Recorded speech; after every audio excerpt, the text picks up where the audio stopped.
Good afternoon. My name, I want to sit back. Just pause, sit back, take stock. My name is Kirsty Dignam and I'm here to look at the energies for the weekly video, Monday's Musings, today on the 13th of July 2026. In a variety of ways, however it chooses to come through, always remembering the container that is myself within it. I'm doing this reading the day before the new moon in Cancer. We have Mercury retrograde in Cancer as well. We have a lot of energies going into that stillness, that watery movement, that intuitive awareness of our own emotions. And with that, there is a far greater question rising. How able are we to hold it? To not contain something or be broken open by something, but to stand with pride in the vastness of our own potential, in the expansion of our own process, personality, journey, experience. One of the things that I've mentioned the new moon in Cancer, and I've written a blog on that. It's out, available on Audible and in written form now on my website and on Spotify. And the theme tune actually was from The Greatest Showman. You know, we're seeing a lot of things play out, right? But the song was From Now On. From now on, from this moment of recognizing not everything that glitters is gold, from understanding many of the outdated stories that have been rising on deeper levels, from the training that we have been given since 2020 actually. What have we discovered? Not about the outside. Many of us would have hopefully realised that there is no understanding what is out there until we can comprehend what is in here, because it's what is in here that will translate what's out there. So from now on, from this moment in time, how able are we to lead with what we have gained? Or to recognise that's what we're doing, in particular with secondary gains, the subconscious hidden aspects that are playing out in the background.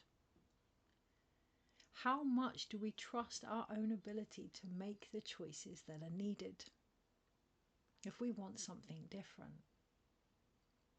That can be our thought process. You know, look up where Cancer is in your chart. That could be the way that you love something or someone. That could be the way that you create. That could be how you connect to your ancestors or to situations, dynamics, yes, thank you, dramas that are playing out around you.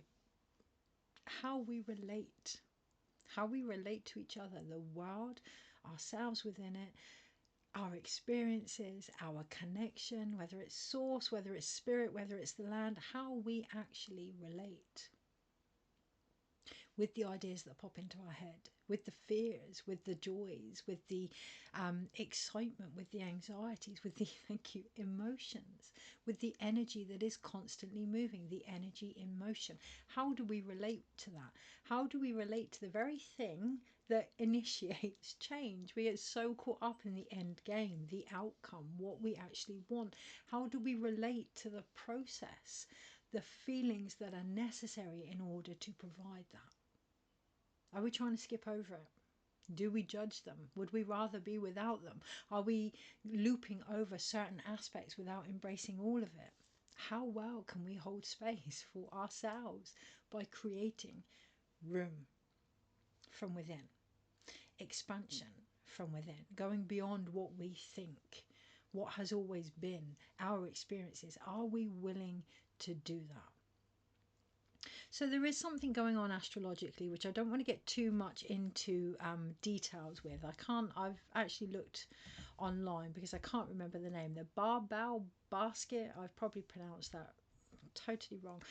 It's got here, it's a rare planetary alignment in July involving Jupiter, Pluto, Uranus and Neptune, forming a basket shape that symbolises collective transformation and societal reset. Now, one thing I want to make clear here is rare planetary alignment almost symbolizes, I think it's from the 19th to 21st, symbolizes that actually there's just this one moment in time. Okay, again, where are we focusing on one aspect? Now, that's not to say we can't go back to something, particularly with Mercury and retrograde in Cancer, go back to something on an emotional level that may be triggered, or that may be inviting us to look at it from a different angle and gain wisdom that we hadn't quite received at that point. However, to believe that something changes in one moment is very, very naive. Now, of course, we have the Tower card in the tarot, where it's almost like things will come crashing down. Of course, death itself can be very can appear almost out of the blue, but change is a process.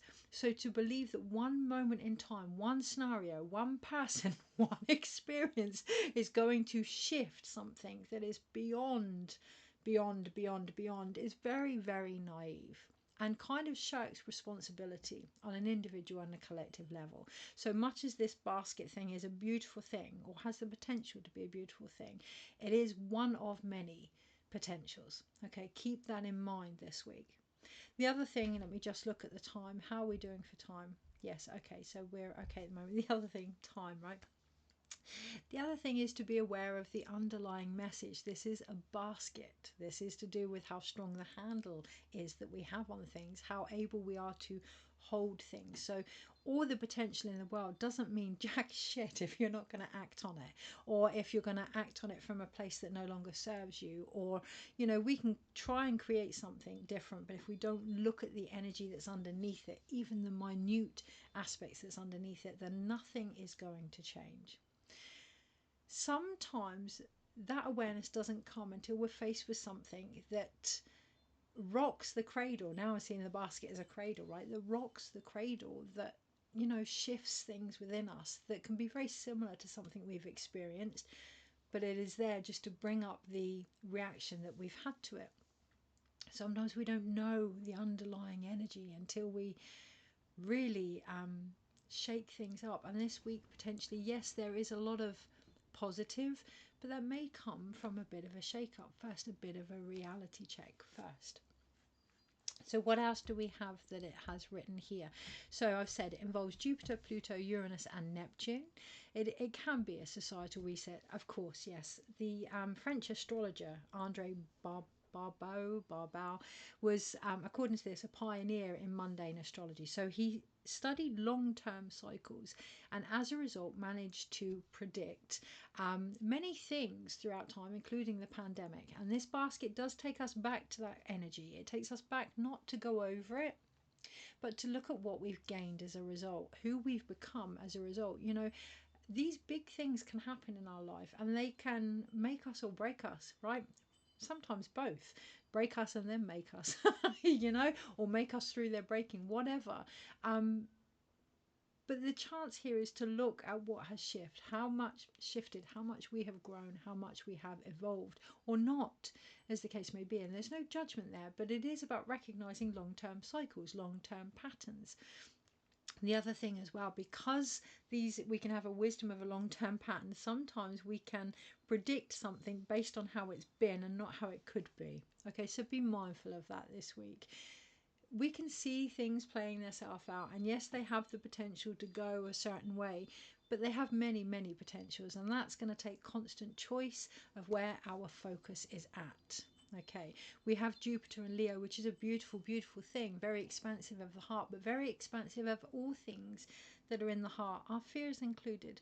Okay, so just being mindful of that. It's not about getting rid of any of them, just having awareness. Awareness itself will allow the balance and the restoration of whatever is needed. So what else do we have here? So it talks about geometric patterns, which I've already spoke about. There's lots of sextiles and trines and oppositions going on. I'm not an astrologer, so I'm not going to look into any of that. What I want to look at beyond the peak, actually, the timing and the peak, let's look beyond the timing and the peak. Let's look beyond the outcome. Let's look beyond the moments that we think are going to change things, and look at what's flowing underneath it. Well, it says here Jupiter and Leo expands obviously creativity, leadership and self-expression. So where are you taking charge of your own life? Where are you expressing your truth with Mercury retrograde in Cancer, these emotions are coming up to show where we may not be as authentic as we would like to be in what we are voicing, okay, and the impact that has not only on what we create but the leadership and responsibility that we take as a result. Pluto in Aquarius, it says here, facilitates deep societal transformation, technology and collective power. Now, yes, on a global level, we may very well see that. We're going to see lots of changes in power anyway. But again, really reflecting on any changes that this may have on you, any impacts this may have on you. You know, you may see things going on outside of you, and it can really, really have a effect on your emotions. Now, I'm not saying don't let it have. We are part of the collective. You may be called to experience that for a reason. So an example, incredible market this week in the local village, and people were coming for readings and for healings, and they were feeling things that were going on around them, and they didn't want to feel those things.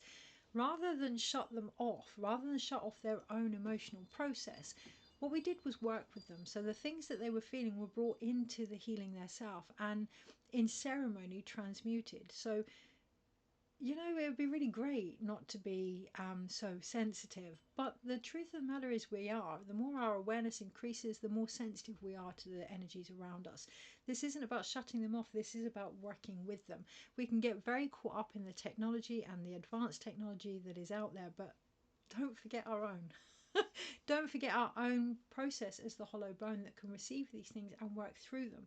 The time we can't work through them, if we get stuck with them, is because we've made them personal. It's not to say they're not relatable, but if we make them so personal to our experiences that we hold on to them, nothing will shift.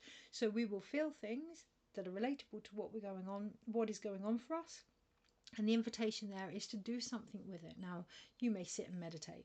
You may journal, you may dance, you may go to the gym, you may create something, alchemize this. And in alchemizing it, share it with others, complete the cycle. Yeah, patterns only continue for as long as we create them.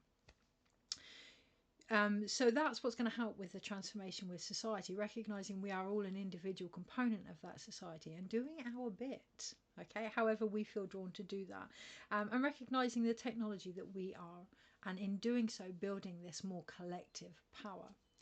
Uranus and Gemini, so all these planets have really moved into different signs, which is, yeah, that's the whole emphasis here. The actual planets, the actual bodies have moved into different signs after certain amounts of time.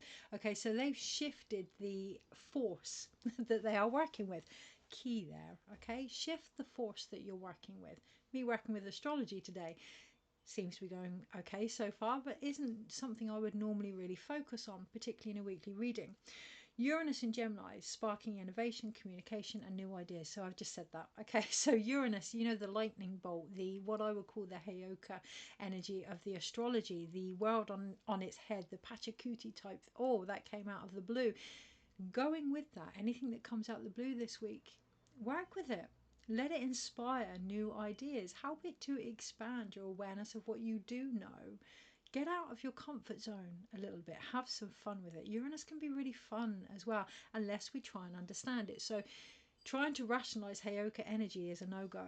Okay, the thunder beings. You don't logically explain that kind of energy. You work with it and you gain experience, and that becomes the wisdom. Not knowledge, but the application. That becomes the wisdom. And that's what actually sparks innovation and different types of communication. Again, communication is key, none more so than with ourselves. Okay, so with Mercury going retrograde into Cancer, what is going on for us emotionally? What is going on in that? I've just started a wonderful cup journey in the tarot. I'll put a link in the comments with Tiffany Crasara, and it's all about the still voice within. Now, even though this video is coming through very quickly and not as planned, when we get into that still voice within, so much more innovative information can come through us that we can work with in different ways. Neptune in Aries, okay, so it says here, inspires spiritual courage, dissolves old myths and encourages inner truth. Having the courage to see beyond our narrative, and I know that that's difficult. I know that that's difficult, but recognizing where some stories may have become addictive, where some pains may have become addictive, not because they're nice, but because they're familiar. Familiarity in a world that is so full of chaos can be the one thing that we cling to, even if we don't want to. Okay, and again, there's no judgment there. But is it helping you make a different choice? Is it helping you create something different? Is it helping you emotionally, physically, intellectually, or spiritually? What now do you need to bring in to have the courage of choice to say, actually, this is what I'm going to do with what I've gained. This is what I'm not. In order to dissolve these old myths, there is the self-fulfilling prophecy type energy here. Now, that's not to say I'm not a believer of things happening to you because of your mindset. I'm not a believer of things happening to you for solely just for a reason. But I am a believer of being responsible for the focus that we have and the reaction that we have to something and the impact that that can actually bring forward into any situations. It's not about lying to ourselves here, but it's also not about restricting ourselves. So things may come up and we may think, oh, I've been through this before. Yeah, you have. And what did you gain from that? What did you learn from that? What do you need as a result from that? It won't be to stay in the situation or the trauma that you first experienced. So be aware that that's just an initial part of the process. This isn't about avoiding the trauma. Good luck to anybody that can. When something happens, it's there on a cellular level. You don't get over it. You work with it and through it. So something comes up, okay, it's going to initiate that. That's one part of the process. You don't have to stay there. So what's going to help you move through it, not over it, through it? How can you honor that in a different way? There's so many ways: creativity, rites of passage, celebration. I know that sounds a bit strange, but celebration. We don't always need good things in order to celebrate. We can celebrate, oh, I've got through that and I've survived. I'm going to celebrate. I'm going to make a mark with that. Some people do tattoos or piercings or, a nice meal or a fire ceremony, or find a way to say, I have done this, been here, bought the t-shirt. Okay? Is there anything else on here? So it does say that it's seen as a supportive container for intense energies, offering a rare moment to integrate. This is from girlinthemoon.com, and I'll put the thing. Integrate personal and collective growth, question outdated systems, and explore new ways of living and organising society. So a supportive container for intense energies. That's our body, right? It is a supportive container for everything that's going on. So really feeling into what your body needs in this moment, and perhaps why you may not be able to provide that. Let me just check the time. Okay, so slightly running out of time, so let's come off of Google. We don't need that anymore. Starting to run out of time for Instagram, so if you do want to hear how to navigate the week ahead, you will need to pop over to YouTube. Yeah, I'm going to leave it there for the Instagram so that I don't cut up the energy too much. That feels quite important, not to separate the energies too much, to have a line of distinction, to draw a line in the sand of what was and what is going to be. So if you want to find out how to navigate the week ahead, pop on over to YouTube or Spotify, or hopefully TikTok, and I shall see you next week. Stick with it, give your body what it needs, recognize yourself for the sacred vessel that you are, the container of these intense energies, and see you post new moon. If you are still here, or you've come over from Instagram, or you've been here all this time on YouTube, thank you. Thank you for continuing the journey with me, but continuing the journey with yourself and the guidance that wants to come through. That's one of the biggest choices, isn't it? To continue the journey, to be aware of what has happened, but to continue the journey, to continue walking. And that's what we're going to do by looking into the energies this week and how to best navigate them. So I don't think there's anything else to add on the stuff that we were talking about. Yes, there is. To recognise why we may or may not do things. And it's so multifaceted and it's so individual. I can only share my experience with you. And that's important, isn't it? Whatever people share with you is just their experience, just their translation. It's not to take over your own understanding of something, ever. This video included. Only you know what you're going through and what you're capable of. However, if this resonates, great. If it doesn't, great. Take all that is needed. And be aware that that's what we do, taking only that is needed, and be aware that if we don't recognise what is needed, we may be limiting what we actually need to receive. And the nicest possible sense. So a couple of examples. You know, change is a wonderful thing, and we all want change. We all claim to want change, and then we can come up against resistance, and that resistance can take so many guises. The amount of resistance and different approaches that my ego takes is a wonder. You know, so creative. My ego is incredibly creative. We can think that it's external, we can think that it's money, we can think that it's something that we're healing. You know, we can get to the point of awareness and take it no further. Okay, and that doesn't really initiate change because it doesn't complete the process. So being aware of why we may feel unable to follow things through this week. Again, it's an individual thing, but a couple of things that have come up for me, definitely self-worth. We can know that we want to shift things. We can know who we could be when we shift things, but do we have the self-love to give ourselves permission to move on from what was? What has kept us safe? What has kept us alive to this point? Now, it may not be nice things, but it has kept us up until this point. It's been our security. The key here is not to get rid of that shadow aspect, not to get rid of that voice, not to get rid of that doubt or fear, but to give it a job. Give it another job. So if you're doubting something, then let that part of you question things and find an answer, but don't let it do everything. Okay, recognize who's driving the bus here. Is it your doubt that's driving it? Is it your previous experiences, your inner child? Who's actually in control of what is being created here? The other thing as well, acknowledging that change itself for the outcome may not be enough. Now, an example of this, for as long as I can remember, I've wanted to do yoga and I just can't get inspired. I really struggle, and it's nothing to do with the teachers. I can say that it's this, this and this, but it isn't. It's nothing to do with my physical capabilities. I can say, oh, I can't do this. You know, there's so many reasons. The teachers are no good. Nothing's in my area. I can't afford it. My body can't, blah, blah, blah, blah, blah. Now, some of these may have an element of truth, but this morning what I realised is the outcome of doing yoga for the sake of just getting strong isn't enough for me. Doing yoga as part of my everyday life, as part of my everyday practice, felt very sacred, and I was more interested in that. So acknowledge what it is that actually inspires you this week. And for some, it may be drama. That's okay if that works for you. If that works for you, that's great. If it doesn't, it's time to change it. For some, myself, it's depth, right? For others, or heaviness sometimes. For some, it may be catastrophe before something shifts. And again, if that works for you, just recognize it for what it is. It's your inspiration, it's your trigger point, it's your get up and act point, it's your initiator of choice point.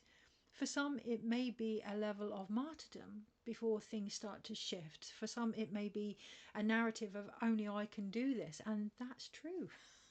Yes, you can receive help and support from others, but only we can do the change. So recognizing what it is that's inspiring you. There's no point me trying to do yoga to lose weight or to get strong because I'm not that bothered. Obviously, otherwise I would have done it. However, to do yoga, to do part of my practice, my spiritual practice, yeah, that was quite a shock. I didn't expect that, but yeah. Now I'm excited. Tai Chi, Qigong, oh yeah, all of these things as part of my routine. Yeah, my practice every day. That inspires me. So figure out what is inspiring you. Question whether it still does. Change it if need be. And if not, run with that.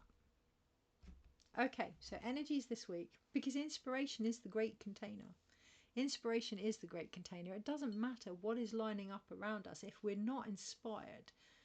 You know, the blog this week, I did start it by writing that I didn't want to be writing a blog. It wasn't inspiring me. I wanted to be outside, and I was so tired of talking about life and not living it. You know, so tired of writing it but not living it. And that's on me. And that has brought through big choices this week. And I'm really pleased because it's changed a lot. So get honest. Mercury retrograde into our emotions, our deep emotions. Get honest with yourself. Without liberation, you might actually be surprised at some of the hidden beauties underneath if you can just continue through the process with curiosity. Why am I feeling this? Is this true? What am I feeling here? Can I allow myself to feel these things and be moved by my emotions. Allow the emotions to move through me, to shift, to clear, recognizing that's what the body does. The body is a ceremonial tool. Okay. Oh. And what an incredible thing it is. Right. Energies this week and how to best navigate them. It does mean we will be encouraged to sit with things, to not sit still with them, but to feel them. And this isn't about healing. You know, the whole we have to feel to heal. That comes with such a negative energy. Like, oh, I've got to feel this because I've got to work my way through it and shift it. That's because it has a story. When we get into the energy, what are you feeling? Is it hot? Is it cold? Does it make your heart beat? Is it restrictive? Is it expansive? You know, get beyond the story. What are you actually feeling? This isn't about healing anything. We heal by coming into the body with presence. We heal by coming into balance. We heal with awareness. Yes, there's some great tools out there, from talk therapy to sound therapy to ceremonies to chumpy stones. There's some wonderful tools out there to help assist that. But we heal by simply being who we are. Okay, it's not about fixing. It's not about performance. It's not about what we can gain. It's about remembering who we are. Okay, energies this week. Yes, so the theme tune of the blog, actually, the from now on, and we will come back home, and we will come back home. Yeah, constantly this week, as often as we need to, back to the heart, back to the body, back to the soul, back to the stillness that we have within us, back to the trust of ourselves to manage whatever is going on, to be with whatever is going on, because a lot of what is being experienced at the moment is a forgetfulness of everything we've been through. It's ironic because it's bringing up so many previous experiences, and yet it's not bringing up the trust and confidence that those experiences have also had for us. Okay, energies this week and how to best navigate them. Yeah, Six of Pentacles, that flow. Okay, so even with our experiences, especially with our experiences, we talk about relationships and how we relate with things, and everything is relatable. Okay, all of our relations, right, from the stone people to the plant people to each other to the cosmos, you know, all of these things, but actually they're still seen as external. These external relationships, we are relating internally. So how do we do that with our own emotions? How do we do that with our own self? Monday.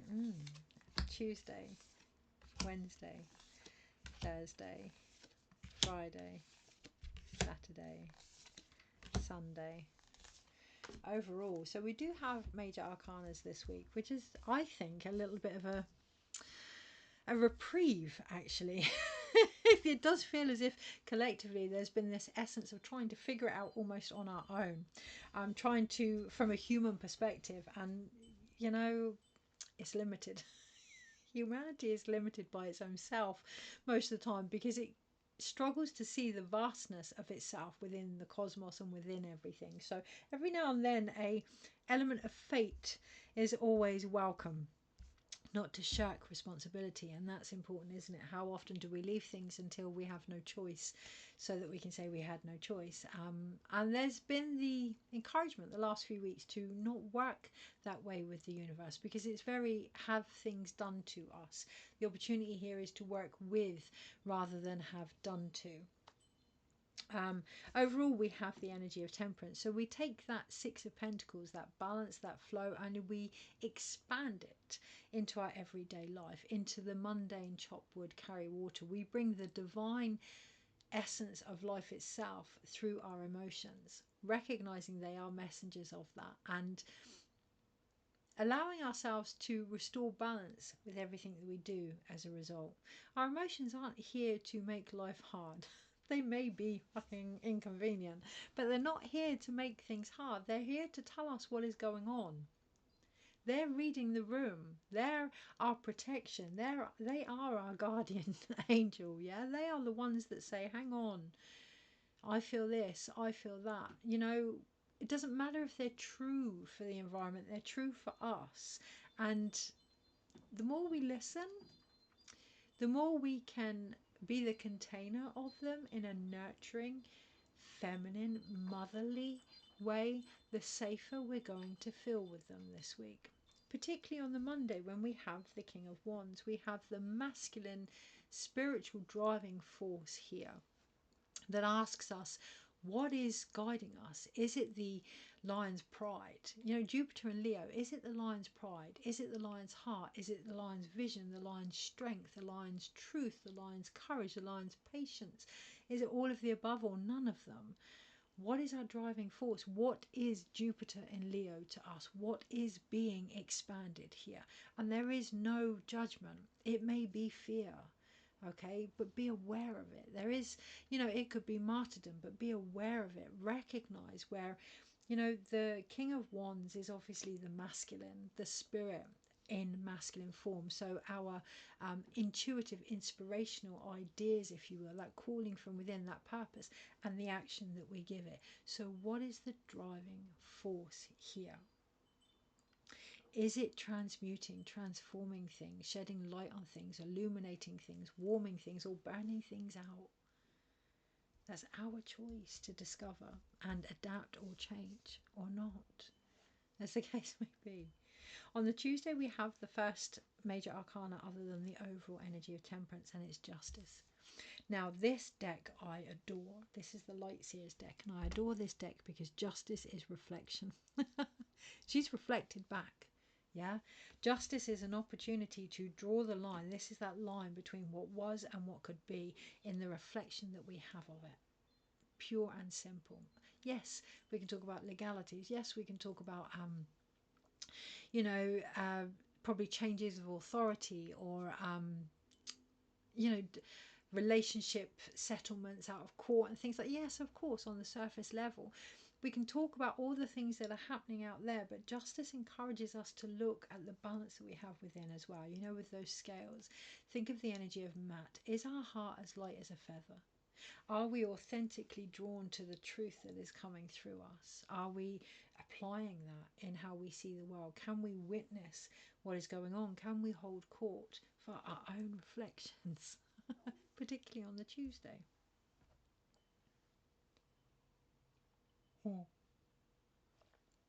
Who will witness the witness? On the Wednesday, we have the Tower card, and there's something about that on the Tuesday, and it does feel collective. And the moment I feel into it, my whole solar plexus is clenched up, and it's like, oh, I need to know what that is. I need to know what that is. Or, you know, I need to figure out what's going on. If I do, it will come. If we need to know the answers, set the intention and they will come, but not by us constantly chasing them, not by us trying to make them something before they've yet to form. Wait for the conversation. Learn to listen. Mercury in retrograde in Cancer. Feel, listen. Recognize that is half of the communication. Recognize we listen through our emotions, not through what we share. There's this often knee-jerk reaction when someone says something, and I do it all the time, to try and relate, but this knee-jerk reaction of, oh yes, da da da da da. I relate, I can see you. That's not witnessing. That's empathy, that's sympathy. It is not compassion. Wait and listen, particularly with yourself, between the Tuesday and the Wednesday, because it's that that's going to shift things. It's that that's going to restore the harmony of justice, draw the line in the sand, and bring forward the change of the Tower. Okay, now the Tower, the first thing I see is that it's a tree and that there's a lightning bolt here. And when I see the tree, I see ancestry. I see the Heyoka energy of Uranus in Gemini. Uranus in Gemini is the Nine of Swords, I think, in the tarot, if I remember rightly, because I have it in my own astrology. It is that, oh God, I can't do any more, type energy. And there's a real lightning bolt moment coming in here from ancestry as well, that's saying actually that system needs to break down, that system needs to change, and it's going to change in however we need it. Okay, so we may find situations that are a bit of a shock to the system, but are they? We may find things unfolding around us that, particularly with the ancestors, like a loss of an ancestor or a loss of something that was important to an ancestor. So that could be inheritance, that could be a physical body, that could be a belief where someone says, no, no more. I'm not doing this anymore. And that could really cause a bit of a shake up in the ancestry. You know, not just those that are alive, but those to come and those that have been. However, the system here, the Tower card here, this has been a long time coming. This change has been a long time coming, even though the Tower seems sudden. And I know tarot readers are everywhere are going to be like, what? No, the Tower's sudden. It's been built up. It's not as, the system is not as supportive as it could be. Things need to change. It takes time to build things up, right? So it's like the 9 months of getting pregnant. I always used to say to women, give yourself at least 9 months to lose the weight, you know. Give yourself time to incorporate this change. Recognize, even if it may come out of the blue, there is still time to allow things to just dissolve and start creating something new. Which, you know, that's over the Tuesday, Wednesday, new moon. On the Thursday, we then have the Page of Wands. So things are going to start to build. The momentum's going to start to build. And that's what's going to be quite quick. It's not what happens that's going to be quick. How we see it and how open we are to seeing it differently is what's going to start to shift things. And we're not going to get much time between that and then putting things into practice. Okay, because even though it can feel as if things are repetitive or long-term cycles, actually we're at the end point here. Now, that doesn't mean that it's not going to carry on. That doesn't mean that once we're through it, it's over. Life is a spiral. Okay, so we will get another version of it, and that's what we're going to start creating. And the key here is to recognize, again, I'm not a fan of saying that you make whatever happens to you happen. However, you could. You could be more consciously aware of that and have more of a say. So once things start to crumble, the other side of the Tower card as we lead into the start is to start rebuilding it. And that can be really, that can feel so far away. Okay, that can feel almost impossible to create something different. So the Page of Wands, small steps. Small steps. You're not alone here. Chuck the ideas out to the universe, but not from the same place that they were. And if you feel as if it's the same energy, stop, pause. The Page of Wands can rush in, or page energy can rush in. Thankfully, the Page of Wands is pretty standstill. So allow new ideas to come in. And if they're not new, don't act on them on the Thursday. Give yourself time. Of course, on the Friday, that's going to leave us a little bit undecided emotionally, because we're going to see these things as separate.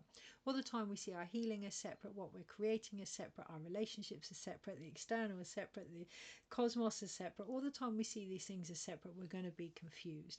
The invitation on the Friday is to come back into unity with ourselves.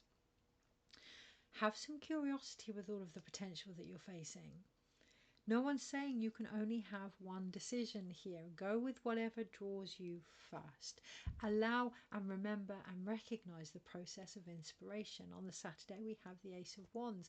That new ignition into manifestation, laws of attraction, our path, our journey, how we see ourselves. You know, this Ace of Wands here is the reflection. This is the biggest thing, how we see ourselves. I did a incredible weekend training with a wonderful elder from Peru, and you know, we always concentrate in the Western world now, having taken Eastern philosophies on board a lot, on the third eye, and I've always really struggled with that because I always feel energy here rather than here. I get some here, but it's mainly here.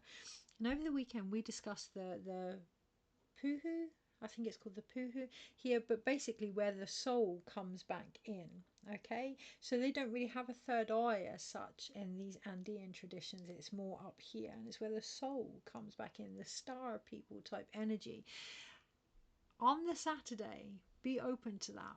On the Saturday, be open to the reflections of yourself and allow aspects that you may have pushed to one side to come back. Sometimes when we, whatever is here to inspire us is here to inspire us to stand in our fullest potential. even if it is fear, it's an invitation to get that courage. If it is martyrdom or guilt or shame, it's an invitation to call back those soul aspects that we've pushed aside as a result of those things. So, you know, if things haven't quite worked out how you would have liked, it can be really, really hard to get the motivation. You know, particularly if the body is like, well, there's no point, this has happened, that's happened. And that's, you know, that's understandable. But it is an opportunity to say, okay, to all those parts of me that has happened on the Saturday, come home. Come home, soul. Come home, little one, to the inner child. Come home to that part of me that has been through this and that part of me that never felt enough. Come home. The invitation this week is come home. When we're not sure what's driving us, when we're not sure how to restore balance, when we're not sure how to cope with changes, when we're not sure what we want to create, when we're not sure what we're feeling, come home to the body, to the truth, to the presence, to the stillness. There's going to be a lot about presence, particularly in social media. There's going to be a lot about influencing without sustenance. Okay, so start with yourself. Come home.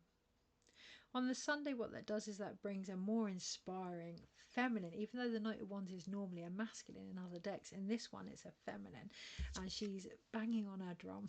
Yeah, she's inspirational. She's moving with the energy of the horse in the background. That fire, that transformation, that freedom that has gone from the King of Wands. This is how it's always been. This is, you know, how it's going to be. That's more, by the end of the week, open to a different beat, recognizing our own rhythm within it, but remaining open to what could be as well. Underneath it, like I've said before, that's the Six of Pentacles. That's what flow is, okay? Yes, it's giving and receiving. Yes, it's reciprocity. Yes, it's Aini. Yes, it's relationships and, you know, relatability to our scenarios. But flow is to be open. Nothing more, nothing less. I'll see you next week for the wonderful basket case that we are. Take care.